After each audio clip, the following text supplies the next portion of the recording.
মানুষ, এগুলো মানুষ, এটি জাতি না, এগুলো জাতি না, এগুলো অমানুষ। এটি দেখে না কেমনে মারা গেছে এগুলা। আমাদের যারা যাদের হারাই গেছে ওরা তো আর ফিরা পাইবো না। আমার তো কেউ হারায় নাই, কিন্তু আমি এগুলো দেখে সহ্য করতে পারতেছি না। যাদের হারাইছে ওরা তো বুঝতেছে, ওদেরকে তো ওদের লাশগুলো ফিরাই দেন, হাড্ডিগুলো অত্যন্ত ফিরাই দেন, জানাজা করুক, মা একটু দেখুক যে আমার সন্তানের লাশটা আমি দেখছি। চোখের সামনে 30 থেকে 35টা লাশ নিয়ে গেছে, হেলিকপ্টার দিয়ে কতটি লাশ তুলছে সরাসরি। ওরা বলে আর কি সকাল অব্দি বলছে 27 জন মারা গেছে। কেন 27 জন মারা যায়? সঠিক তথ্য আমি চাই। আমার ভাইরা কেন বললো? আমার ক্যাম্পাসে এত খুন কেন হইলো? এতগুলো আমি জানি এটা প্রিপ্ল্যান না, আমি জানি, কিন্তু ঘটনা হয়ে গেছে, কিছু করার নাই। প্রশাসন আসছে, দেখবে, এটাই স্বাভাবিক, কিন্তু এটা আমি আশা করি নাই। দুর্ঘটনায় 5 মিনিটের মধ্যে এখানে উপস্থিত হয়েছি, আমার বাসা পাশেই। আসার পর আমি যে সব মানুষ একদম অবস্থা খারাপ, 20-25 জনের মতো এখানে স্পট ডেড হয়ে গেছে। ওরা লাশ গইলা পড়তেছে, হাড্ডি নিয়ে যাইতেছে, মানুষের কিচ্ছু নাই, শুধু মানুষের তুইলা নিয়ে যাইতেছে। ওরা নাকি বলে এখন অব্দি 27 জন মারা গেছে। কিভাবে সম্ভব? এখানে তো 30 থেকে 35টা লাশ পড়ে গেছিল। ওরা কেন মিথ্যা কথা বলতেছে? আমরা জবাব চাই এইগুলা কেন করতেছে? আমার কেউ মারা যায় নাই, কিন্তু আমার চোখের সামনে আমার ছোট ভাইগুলো মারা গেছে, বোনগুলো মারা গেছে। আমিও মারা যেতে পারতাম, আমিও স্টুডেন্ট, কিন্তু আমি এগুলো সহ্য করতে পারি না। আমি সারা রাত ঘুমাইতে পারি নাই। ওরা কি নিউজ করে? প্রত্যেকটা নিউজ প্রেজেন্টার মিথ্যা কথা প্রমাণ করতে, মিথ্যা কথা দিতেছে।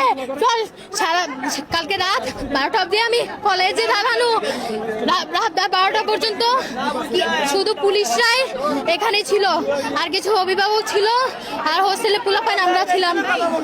আসার পরে কেউ ছিল না, কিন্তু আমি রাত 12টায় বাসায় যাওয়ার পরে 1টার দিকে এখানে অ্যাম্বুলেন্স আসে, চেষ্টা করে লাশ নিয়ে যাওয়ার পরে হোস্টেলে পোলাপাইন সবাই নামছে, আমরা আশেপাশে মানুষ আইসা পরে আটকানো হয়েছে, কিন্তু ঢুকতে দিছে। ওরা ওদের উপর যাতে চাপ না আসে, সমালোচনা না হয়, এগুলোই হাইড করার জন্য আমাদের লাশগুলো গুম করতেছে। কিন্তু নাহলে তো উনি এই আফসোস নিয়েই মারা যাইব। আমি আর সহ্য করতে পারতেছি না। আপনারা কি নিউজ দেন? আপনারা কেমনে এতগুলো মানুষ মারা গেছে? আপনারা সবাই মিথ্যা কথা বলতেছেন, কেউ সত্য কথা বলতেছেন না। সেনাবাহিনী আমার শিক্ষকদের মারছে, আমার শিক্ষকদের মায়েরা রাখে নাই, স্টুডেন্টদের গায়ে হাত তুলছে সাংবাদিকদের সত্য কথা বলার জন্য। ওরা আমাদের গায়ে হাত তুলছে, কেন তুলবে? আমাদের ক্যাম্পাস, আমরা সঠিক তথ্য দিব। ওরা কিসের রাইট নিয়ে আসে আমাদের গায়ে হাত তোলার? ওদের কিসের রাইট? ওদের বিচার করা উচিত। তবে প্রশাসন এখানে থাকবে, এটা স্বাভাবিক। আমাদের স্লোগান কিছু ভুল আছে, ওগুলোর জন্য আমি দুঃখিত, আমার তরফ থেকে সবাই দুঃখিত। এগুলো হাইড করার জন্য, যাতে ওদের সমালোচনা না করে এই যে এত বছর পুরনো চলতেছে, এগুলোর জন্য অ্যাম্বুলেন্স বেরোতে পারতেছিল না, গাড়ি কোনো প্রটোকল বেরোতে পারতেছিল না। হাজার লাখ মানুষ, আমি নিজে এনে উপস্থিত ছিলাম, এনে অনেক মানুষের দল ছিল, মানুষ হাসতেছে এইসব ভিডিও। ওরা ভিতরে দেখে না কেমনে মানুষগুলো মরছে, ওরা বাইরে দাঁড়ায় বলে আমি ভিডিও দেখতে আসছি, এনে যে আগুন লাগছে আমি দেখতে আসছি। এগুলো মানুষ, এটি জাতি না, এগুলো জাতি না, এগুলো অমানুষ। এটি দেখে না কেমনে মারা গেছে, এগুলা দেখে নাই, দেখলে আসতে পারতো না। নিজের একটা সন্তান হারাইতো, নিজের একটা ভাই হারাইতো, তাইলে বুঝতো বেদনা কি। আল্লাহ